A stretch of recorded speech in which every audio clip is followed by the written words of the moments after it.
గట్టిగా ఒక్కసారి కేక వేయండి.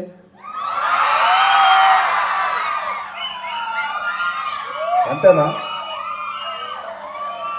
ఓకే.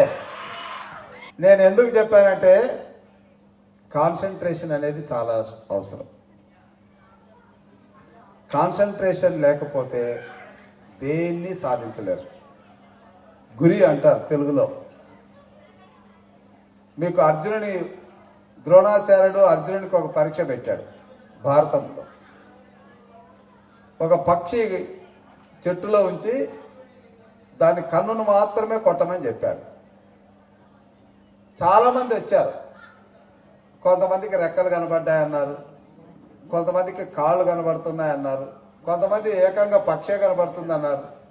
ఒక అర్జునుడు మాత్రమే కన్ను కనబడుతుంది అన్నారు. సో ఆ కాన్సన్ట్రేషన్ అనేది మీరు ఏదైతే కెరియర్గా భావిస్తారో ఆ కెరియర్ని సాధించాలంటే మీకు మీరుగా కాన్సన్ట్రేటెడ్ ఎఫర్ట్ చేయాలి. ఈరోజు నిజంగా చెప్పాలంటే చాలా అద్భుతమైనటువంటి సువర్ణ అక్షరాలతో ఏ బాబు అల్లరి చేయొద్దు, ఆగు, ఇక్కడ ఏం మాట్లాడుతున్నారో తెలుసుకోకుండా నువ్వు మాట్లాడితే ఏం సాధించాలనుకుంటున్నావు? ఏమి సాధించలేవు. బయటికి వెళ్ళడం మేలు. ఆగాల. సెన్స్ ఆఫ్ డిసిప్లిన్ లేనప్పుడు దేని గురించి మనం ఇక్కడికి వచ్చింది? అక్కడేమో అమ్మా నాన్న మా వాడు రాజ్ న్యూస్ వాళ్ళ యొక్క ఓరియంటేషన్ ప్రోగ్రాంకి వెళ్ళాడని వాళ్ళు అనుకుంటారు. ఎక్కడ మాట్లాడద్దండి. Pen drop silence. అలాగుండాలి. మేమంతా అలా ఉండే ఇలా వచ్చాం. ఏం అవసరం లేదు, చప్పట్లు అవసరం లేదు, ఈలలు అవసరం లేదు. చెప్పేది వింటే చాలు. 3 నిమిషాలు. నేను ఎక్కువ చెప్పను. రాజు న్యూస్ వాళ్ళు డెమోక్రసీలో ప్రజలకు ప్రభుత్వానికి మధ్య వారధిగా ఉండి ప్రజా అభివృద్ధి కార్యక్రమంలో తమ వంతు కృషి చేస్తున్నారు. వారిని నేను అభినందిస్తున్నా.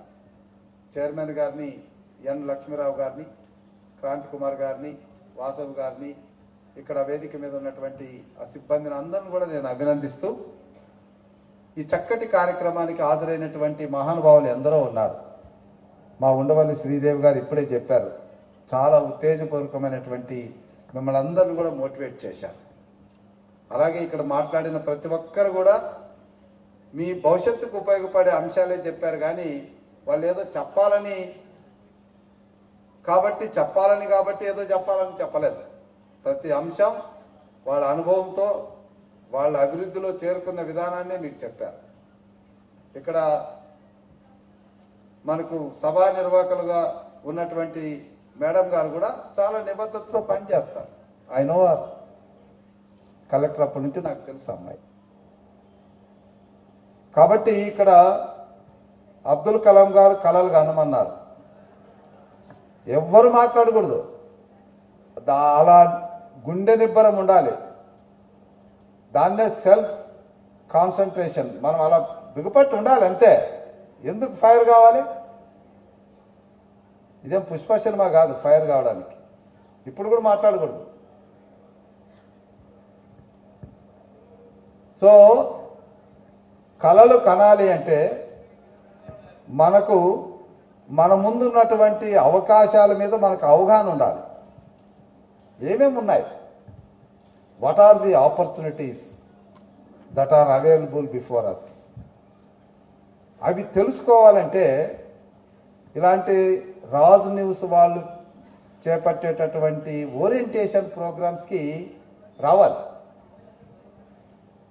ఏదో సినిమాలకు వెళ్ళి సినిమాలు చూడడం కాదు, లేదా టీవీల ముందుండి సీరియల్స్ చూడడం కాదు. దానివల్ల వచ్చేది ఏమీ లేదు. కానీ మనకున్న 24 గంటలు, ఆ 24 గంటలు మనకు అమ్మా నాన్న ఇచ్చారు. అది గుర్తుపెట్టుకోవాలి. ఆ 24 గంటలు కూడా మన బిడ్డలు ఎలా ఉండాలని వాళ్ళు ఎన్నో కష్టాలు పడి మట్టి మోసేవాళ్ళు ఉన్నారు, ఇటుకలు పెట్టేవాళ్ళు ఉన్నారు, రోడ్లు వేసేవాళ్ళు ఉన్నారు, చెమటొడిచి 4 డబ్బులు సంపాదించి మా పిల్లలు భవిష్యత్తు బాగుండాలని ఎన్నో కలలు కంటున్నటువంటి తల్లిదండ్రులు ఉన్నారు. ఆ తల్లిదండ్రుల కడుపులో మనం పెట్టాం. సో వారిని గురించి కూడా మనం ఆలోచించాలి. మరి కలలు కనాలి అంటే మనకు చాలా ఆపర్చునిటీస్ ఉండాలి. IPS, Indian police service, IAS, Indian administrative service, IFS, Indian forest service, Indian foreign service, Indian revenue service, ఇలా సర్వీసెస్ ఏమేమి ఉన్నాయో అన్నటువంటిది అంతా కూడా చూసుకోవాలి. ఒక ఇంజనీరు డాక్టరే కాదు, ఇంజనీరు డాక్టర్ కూడా అవసరమే. టీచర్, ఏదైనా మనలో అవకాశాలు ఎక్కువగా ఉన్నప్పుడు మనం సెలెక్ట్ చేసుకునేటటువంటి దాంట్లో ఎక్కువ అక్యురసీ ఉంటుంది. నీకు 3 ఇచ్చి ఈ 3 ఒకటి కోరుకోమంటే అక్యురసీ అంత ఉంటుందో లేదో నేను చెప్పలేను. కానీ ఒక 10 ఆపర్చునిటీస్ నీ ముందు పెట్టి ఇందులో నువ్వు ఒకటి సెలెక్ట్ చేసుకో అంటే డెఫినెట్గా అక్యురసీ ఉంటుంది. కాబట్టి మనకు అవకాశాలు ఎన్ని ఎక్కువగా ఉన్నాయని తెలిసినప్పుడే మనం ఖచ్చితమైనటువంటి కల కంటాం. Yes, I want to become a teacher, or I want to become a politician, or I want to become a doctor. ఏదో ఒకటి మనకున్న వేలాది ఆపర్చునిటీస్లో ఒక ఆపర్చునిటీ, 2 ఆపర్చునిటీస్ మన ముందుంటాయి. ఇవి సెలెక్ట్ చేసుకునే ముందు మనలో ఇనరెంట్ థాట్స్ ఉంటాయి, మనలో ఇనరెంట్ స్కిల్స్ ఉంటాయి. అవి మన అమ్మ నాన్న చెప్పడం వల్ల మనకు రావచ్చు. అరే నాన్న నువ్వు కలెక్టర్ కావాలరా, అమ్మ నువ్వు డాక్టర్ కావాలరా, అరే నువ్వు పోలీస్ అధికారి కావాలరా అని వాళ్ళు చెబుతూ ఉంటే మనలో ఆ రకమైనటువంటి భావన వచ్చి ఉంటుంది. అది ఒక రకం. రెండవది, మనం సమాజంలో మన స్నేహితులు వాళ్ళ ఇంట్లో ఎవరో పెరిగి పెద్దవాళ్ళై ఏదో ఒక జాబ్ చేస్తుంటే వాళ్ళు చెప్పేది విని మనం ప్రభావితమై ఉండొచ్చు. ఇక్కడ మనం వీటన్నిటిని మనకుంటే, లేదా మీ టీచర్ చెప్పచ్చు, లేదా ఇలాంటి కార్యక్రమంలో నేను వచ్చి కలెక్టర్, ఎక్స్ కలెక్టర్ కాబట్టి ఆయనలా కావాలని మీరు అనుకోవచ్చు స్పాంటేనియస్గా. బట్ ఏది కావాలనుకున్నా మీరు కల కనేటప్పుడు ఖచ్చితమైనటువంటి మీలో ఉన్నటువంటి ఒక ఇన్నరెంట్ స్కిల్, ఎస్ నేను దీన్ని సాధించగలను, నాకు ఆ శక్తి ఉంది అనేటువంటి ఆలోచన ఉన్నప్పుడు దాన్ని మీరు కలగరండి. బాలసుబ్రహ్మణ్యం గారు ఉన్నారు, ఎస్పీ బాలసుబ్రహ్మణ్యం. ఆయన ఇంజనీరింగ్ చేశాడు. ఏ సివిల్ ఇంజనీరో, ఏ మెకానికల్ ఇంజనీరో అయింటే ఆయన ఇంజనీర్గా రిటైర్డ్ అయి ఉండేవాడు. కానీ ఆయనలో ఒక ఇన్నరెంట్ స్కిల్ ఉంది. ఏంటది? పాటలు పాడాలి. ఎన్టీ రామారావు గారు ఉన్నారు. ఆయన ఆ రోజుల్లోనే డిగ్రీ చేశారు, బిఏ చేశారు. సబ్ రిజిస్ట్రార్ ఉద్యోగం వచ్చింది. సబ్ రిజిస్ట్రార్ ఉద్యోగం అంటే మీకు తెలుసు. మరి అలాంటి ఉద్యోగాన్ని కూడా ఆయన వదిలేసి రైలు ఎక్కి మెడ్రాస్కి పోయి అక్కడ ఒక అవకాశం వచ్చి తర్వాత అవకాశాలు రాకపోతే 2 సార్లు వెనక్కి వచ్చి 3వసారి మళ్ళా వెళ్ళి ప్రపంచ ఖ్యాతి గడించినటువంటి మహానటుడు అయ్యాడు. తెలుగుదేశం పార్టీ స్థాపించాడు, ముఖ్యమంత్రి అయ్యాడు. ఈరోజు 2 రూపాయల కిలో బియ్యం పెట్టింది ఆ మహానుభావుడే, మన కడుపు నిండుతుందంటే. మహిళలకు రిజర్వేషన్ ఇచ్చింది ఆ మహానుభావుడే. అంటే ఇక్కడ నేనేం చెప్తున్నానంటే, మనలో ఒక స్కిల్ ఉంటుంది, దాని గురించి మాట్లాడండి. అమ్మోళ్ళు నాన్నోళ్ళు ఒత్తిడి చేస్తున్నారు. ఎస్, మనకు జన్మనిచ్చారు కాబట్టి వాళ్ళ మాటను కూడా మనం వినాలి. But at the same time వాళ్ళది మీలో ఉన్న స్కిల్ ఒకటైతే ఓకే. మీ అమ్మ నాన్న డాక్టర్ కావాలన్నారు, నీకేమో పోలీసు కావాలన్నది. మరి డాక్టర్కి పోలీస్కి ఎక్కడ కుదురుతుంది? కుదరదు.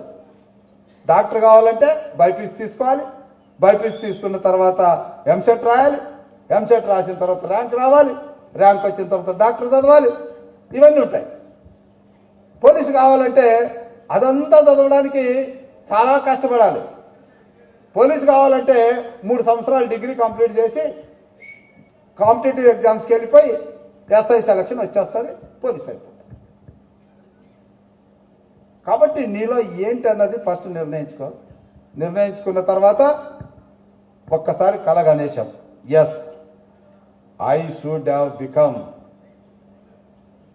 Question mark, I should have become. మీ మనసులో అనుకోండి, ఇప్పుడు అనుకోండి. నిజంగా చెప్తున్నా, ఇంత అవకాశం మళ్ళా రాదు. రాజు న్యూస్ వాళ్ళు మీకు ఒక చక్కటి అవకాశం ఇచ్చారు. మీ అమ్మ నాన్నది కావచ్చు, మీ చుట్టుపక్కల ఉన్నటువంటి వాళ్ళ ప్రభావితం కావచ్చు, లేదా మీలో ఉన్నటువంటి స్కిల్ కావచ్చు. అనుకోండి, ఇంటికి వెళ్ళండి, అమ్మా నాన్నతో మాట్లాడండి. నాన్న నేను ఇలా అవుతాను, అమ్మ నేను ఇలా అవుతాను, నాకు అవకాశం కల్పించండి అని అడగండి. అందరికీ కల్పించే అవకాశాలు లేవు. పేదరికం, ల్యాక్ ఆఫ్ అవేర్నెస్, వాళ్ళకి తెలియదు ఆ విషయాలన్నీ కూడా. వాళ్ళు కష్టపడి 4 మెతుకులు మీకు ముద్ద పెట్టడమే తెలుసు. కానీ గవర్నమెంట్ నుంచి చాలా ఆపర్చునిటీస్ ఉన్నాయి. మీ కళను సార్థకం చేసుకోవడానికి what are the opportunities that are available from government? ఇది ఇట్ ఈస్ ఎ డెమోక్రసీ. మనం ఎన్నుకున్నటువంటి ప్రజాస్వామ్యంలో మనం ఎవడు రావడం వేదవ శాస్త్రాలను నా దగ్గర చేయొద్దు. నేలాంటి వాళ్ళని చాలా మందిని చూసి వచ్చాను. యూజ్లెస్ ఫెలోగా ఉండాలనుకుంటే బయటకెళ్ళు. సో ప్రభుత్వం నుంచి కూడా చాలా సహకారాలు ఉన్నాయి. ఈరోజు తల్లికి వందనం, ప్రతి ఇంటర్మీడియట్ వరకు మీరు చదువుకుంటే మీ అమ్మకు, మీ నాన్నకు, మీ కుటుంబానికి 15,000 రూపాయలు ప్రభుత్వం సాయం చేస్తుంది. ఈరోజు టీచర్స్ రిక్రూట్మెంట్ చేస్తున్నారు. ప్రతి క్లాస్కి మోడల్ స్కూల్స్ వచ్చాయి.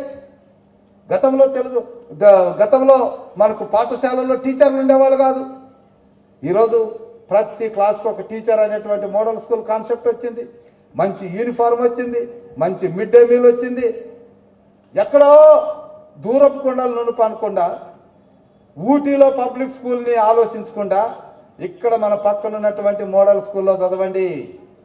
ఎలిమెంటరీ స్కూల్లోనే చదివాడు, తెలుగు మీడియంలోనే చదివాడు. ఉండవల్లి శ్రీదేవి చెప్పినట్టుగానే ఇంగ్లీషులు తెలుగులోకి మార్చుకునే పరీక్షలు రాశాడు. ఐఏఎస్ రాలేదా? వచ్చింది కదా. కాబట్టి మనం చేసే ప్రయత్నం గొప్పదిగా ఉండాలి. ఆ ప్రయత్నానికి ఏవేవి అవకాశాలు ఉన్నాయో వెతుక్కోవాలి. సో ప్రభుత్వం వైపు నుంచి చాలా అవకాశాలు ఉన్నాయి. ఈరోజు మీరు ఫారిన్కి వెళ్ళాలంటే రేపు 20 లక్షల రూపాయలతో విదేశీ విద్య వస్తుంది. మీరు పలానా కోర్సులో మీరు సెలెక్ట్ కావాలనుకుంటే, ఆల్ ఇండియా సర్వీస్ సెలెక్ట్ కావాలనుకుంటే మీ కోచింగ్ సెంటర్స్ 1,50,000 రూపాయలు పెట్టి ఢిల్లీలో కోచింగ్ ఇచ్చేటటువంటి ఫెసిలిటీస్ తెలుగుదేశం ప్రభుత్వం ఇస్తుంది. మీకు లేదు, రేపు డాక్టర్ కావాలి, ఇంజనీర్ కావాలంటే ఇంటర్మీడియట్ నుంచే మీకు కోచింగ్ సెంటర్లు స్టార్ట్ అవుతాయి. రేపు కార్పొరేట్ విద్య వస్తుంది, బెస్ట్ అవైలబుల్ స్కూల్స్ వస్తాయి, స్కాలర్షిప్లు వస్తాయి. ఇవన్నీ కూడా ఉన్నాయి. అమ్మా నాన్నే కాదు, చాలా మంది అంటారు మా అమ్మ లేదండి, కొంతమంది అంటారు మా నాన్న లేడండి. ఉండడం లేకపోవడం అనేది it is an opportunity, God's grace. ఇక్కడ నిలబడి మాట్లాడుతున్నటువంటి వ్యక్తి చిన్నప్పుడే తల్లి చనిపోయింది, 5వ సంవత్సరంలో. 8వ క్లాస్కి వచ్చేటప్పటికి తండ్రి చనిపోయాడు. నిరక్షరాస్యులైనటువంటి ఒక తాత, ఆయనకి ఏమీ తెలియదు, చదివే తెలియదు, వ్యవసాయం చేసుకోవాలి. కానీ ఆయన సమక్షంలో చదివి ఐఏఎస్ కాల. తల్లిదండ్రులు లేరు అనడం అనేది ఒక భ్రమతో కూడినటువంటి సాకు.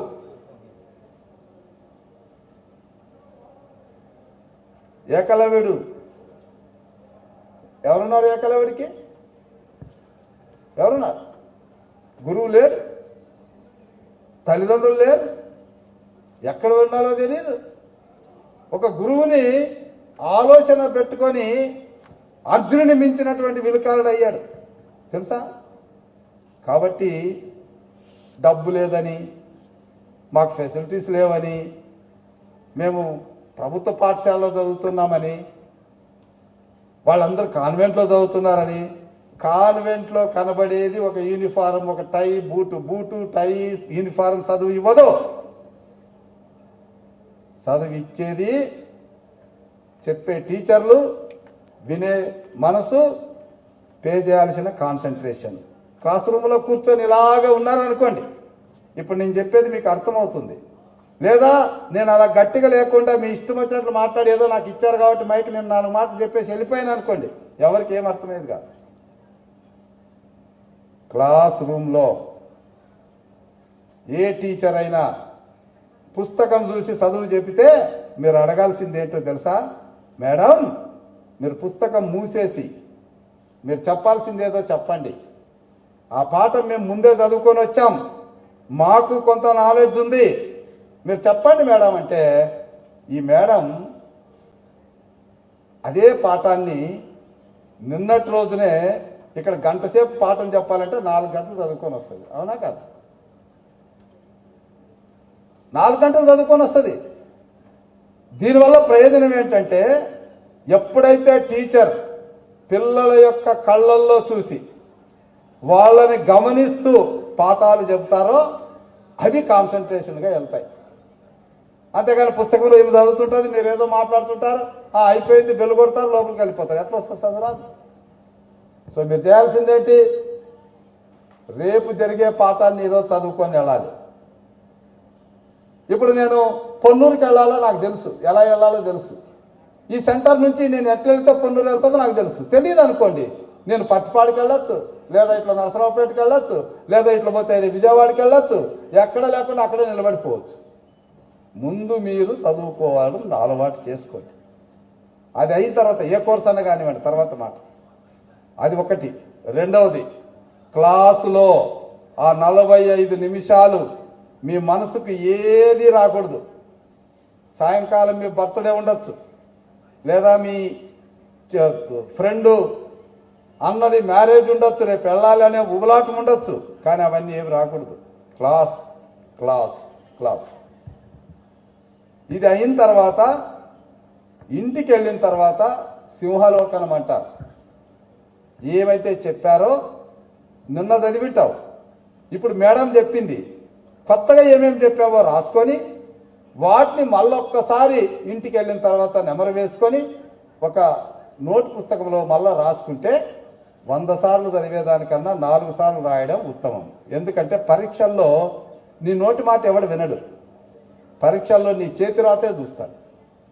సో ప్రజెంటేషన్ అనేది ఇంపార్టెంట్. ఇంటర్వ్యూలకైతే మనం మాట్లాడేది ఉంటాం, ఇంకా ఇంటర్వ్యూలకు వెళ్ళాలి మీరు, ఇంకా మీరు పరీక్షల్లో పాస్ అయ్యే దాంట్లో ఉన్నారు. కాబట్టి ఈ కార్యక్రమాన్ని కానీ మీరు చేస్తే, ఇక చివరిగా మీకు కొట్టే చెప్తా, మీకున్నది 24 గంటలు, అందరికి 24 గంటలే, అందరికి 24 గంటలు. How he has become hero? Why other personalities have not become hero? ఈ ప్రభాస్తో పాటు వచ్చినటువంటి వాళ్ళు అంత స్థాయికి ఎందుకు వెళ్ళలేదు? ఆ 24 గంటల్లో వాళ్ళు కృషి ఉంటుంది. మిగిలిన వాళ్ళది ఏదో రకంగా గడిపేస్తారు 24 గంటలు. ఫ్రెండ్స్ అంటారు, లేదా అట్లా ఊరికి మాట్లాడుతుంటారు. పుష్ప హీరో ఎవరు? అల్లు అర్జున్. అల్లు అర్జున్ ఆయన అక్కడితోనే ఆగల. అల్లు అర్జున్ ఆయనతో పాటు సమకాలికులు చాలా ఉన్నారు, కానీ ఆ అబ్బాయిలో ఉన్న టాలెంట్ ఆయనతో పాటు ఉన్నటువంటి సమకాలికుల్లో అంతగా కనపడదు. జూనియర్ ఎన్టీఆర్ ఉన్నారు, ఆయనలో ఉన్న టాలెంట్ ఇతర వాళ్ళలో కనపడదు. నాని ఉన్నాడు, వాళ్ళలో ఉన్న టాలెంట్ ఇంకొకరిలో కనపడదు. సో ఎవరికి వాళ్ళే ఆ 24 గంటల్ని సమృద్ధిగా ఉపయోగించుకుంటారు. మీరు ఇప్పుడు మీకు ఒక టెస్ట్, ఎవరికి వాళ్ళే సెల్ఫ్ ఓరియంటేషన్ ఉండాలి, సెల్ఫ్ కమిట్మెంట్ ఉండాలి, సెల్ఫ్ డెడికేషన్ ఉండాలి. అంతే తప్ప ఒకరు చెప్తే ఎంతసేపు రాదు. మామిడి పండు కావాలంటే ఏం చేయాలి? మామిడి చెట్టే వేయాలి, మామిడి చెట్టే ఇస్తుంది, వేప చెట్టు ఇవ్వదు. సో మీరు గొప్పవాళ్ళు కావాలంటే మీరు పూనుకోవాలి, మిగిలిన వాళ్ళందరూ సపోర్ట్ చేస్తారు అంతే. ఈ విషయంలో మీరు రాజీ పడకుండా మీ 24 గంటల్ని ఎలా ఉపయోగించుకుంటారన్నది ఒకటి. స్కూల్ కానీ కాలేజ్ కానీ 6 గంటలు, మీ కాలకృత్యాలకి అన్నిటికీ 2 గంటలు, 8 గంటలు, నిద్రకు ఒక 8 గంటలు. ఎంత పోయింది? 16 గంటలు పోయింది. మిగిలింది ఇంకా 8 గంటలు ఉంది. ఆ 8 గంటల్లో మీరు ఏం చేస్తారన్నదే మీ సక్సెస్ కారణమవుతుంది తప్ప మీ నాన్న ఇచ్చే డబ్బు కాదు, ఈ గవర్నమెంట్ ఇచ్చేటటువంటి స్కీములు కావు, లేదా ఇంకొక రకంగా ఇచ్చేటటువంటి సపోర్ట్ కాదు. ఈ నా 8 గంటలు అనేది మీ చేతుల్లో ఉంది. ఒక గంట సీరియల్ చూద్దాంలే అనుకుంటే సీరియల్ చూడడం వల్ల మానసికమైనటువంటి ఆనందం ఆ గంట సేపే, తర్వాత అది ఏది ఇవ్వదు. కానీ అదే గంట నువ్వు నీ పుస్తకాన్ని చదివావు అనుకో, అది నీ జీవితాన్ని ఇస్తుంది. అది చూసుకోవాలా. ఒక ఫ్రెండ్స్తో మాట్లాడతాం, రారా అట్లా పోదాం బయటకు అంటాడు, వెళ్తాం. మీ నాన్న ఇచ్చిన 10 రూపాయలు ఉంటే టీ తాగుతాం. మళ్ళీ ఏదో మాట్లాడతాం, మోడీ గారి గురించి మాట్లాడతాం. బాబా నిన్న మోడీ గారి కోట్ బాగుందిరా అంటారు, నిన్న లోకేష్ బాబు గారు చాలా చక్కగా మాట్లాడారా అంటారు. అవన్నీ అవసరమే, కానీ నీ టైం వేస్ట్ చేసుకో. నీ టైం కాదు. నువ్వు ఒక ప్రయోజకుడై ఒక కెరియర్లో అడుగుపెట్టి అప్పుడు మాట్లాడు రాజకీయాల గురించి. ఇప్పుడు ఎందుకు నీకు రాజకీయాలు? సో పేపర్ చూస్తావు, పేపర్ చూసేది ఏం చూడాలి మీరు? మీకు అవసరమైనటువంటివే చూడాలి తప్ప ఏవో చదువుకుంటూ పోతే ఎట్లా అవుతుంది? మీరు చూసేదంతా ఫస్ట్ సినిమా పేజీలకు వెళ్ళిపోతారు. అది ఎప్పుడు రిలీజ్ అవుతుంది, అది ఎప్పుడు రిలీజ్ అయితే మనకేంటి? అవసరమా? గుర్తుపెట్టుకోండి, మీరు చేసే ప్రతి క్షణం, మీరు గడిపే ప్రతి క్షణం మన కోసం, మన పుట్టుక కోసం మన అమ్మ ప్రాణత్యాగం చేసింది. గుర్తుపెట్టుకోవాలి. ఊరికే పుట్టారు 9 నెలలు. నేను కూడా 3 పిల్లలకు తండ్రి కాబట్టి చెప్తున్నా, నా భార్య కూడా ఆ బాధ అనుభవించింది కూడా చెప్తున్నా. ఒక బిడ్డ జన్మించాలంటే మగ గాని ఆడ గాని తన ప్రాణాన్ని త్యాగం చేస్తుంది. కడుపులో 3 కిలోల బరువు ఉన్నటువంటి బేబీని ఒక 4 రోజుల పాటు మోయాలి. ఇంత కూడా ఉండదు. ఫస్ట్ ఆ బీజాన్ని ఇలా పెంచాలి. ఎన్ని జాగ్రత్తలు తీసుకోవాలి. చివరికి ప్రసవించే సమయంలో డాక్టర్లు చెప్తారు, సంతకాలు పెట్టించుకుంటారు, నీ ప్రాణానికి ఏమన్నా అయితే మాకు అభ్యంతరం లేదని సంతకం పెడుతుంది. ఎందుకు? మన కోసం. మరి ఆ త్యాగం మనకు కనపడదా? గంట వేస్ట్ చేసేటప్పుడు ఆ త్యాగం మన ముందు రాదా? ఇది ఆలోచించాలా. నాన్న ఎంత కష్టపడతాడో.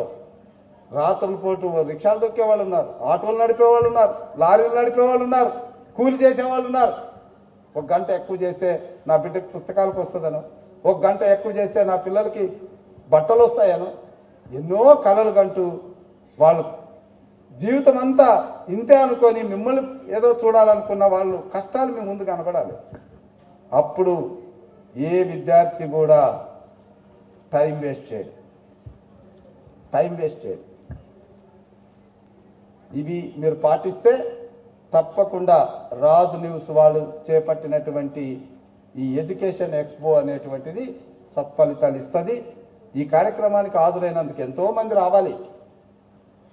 ఇట్లాంటి కార్యక్రమాలు పెట్టినప్పుడు ఏదైనా చిన్న హీరో, చిన్నపాటి ఆశనటుడు వస్తే వాళ్ళు నిండిపోయి బయట కూడా పోలీసులు కంట్రోల్ చేయాల్సిన పరిస్థితి ఉంటుంది. వారి వల్ల మనకు వచ్చేది ఏమీ లేదు. కానీ ఇంత అద్భుతమైనటువంటి కార్యక్రమాన్ని పెడితే ఇక్కడికి వచ్చిన పిల్లల్ని నేను అభినందిస్తున్నా. ఈ పిల్లలకు జన్మనిచ్చినటువంటి తల్లిదండ్రులకు 2 చేతులు ఎత్తి నమస్కరిస్తున్నా. కానీ ఈ కార్యక్రమాన్ని మిస్ చేస్తున్నటువంటి వాళ్ళని నేను మందలిస్తున్నా. మరి ఆ వెధవులకి ఏం పని ఉందో మరి నాకు అర్థం కాలే. ఇంత మంచి అవకాశాన్ని పోగొట్టుకున్నా. వెధవలు అన్నాను చెప్పండి కావాల్సి ఉంటుంది. నాకు వాళ్ళు ఓటు వేయకపోయినా పర్వాలేదు. తెలుసుకోవాలి. ఇటువంటి అవకాశం వస్తుందా? రాదు కదా. కాబట్టి మీలోనే ఉంది. మీరే కలలు కనాలి. ఆ కళలను సార్థకం చేసుకోవడం కూడా మీరే. సాధించాల్సింది మీరే.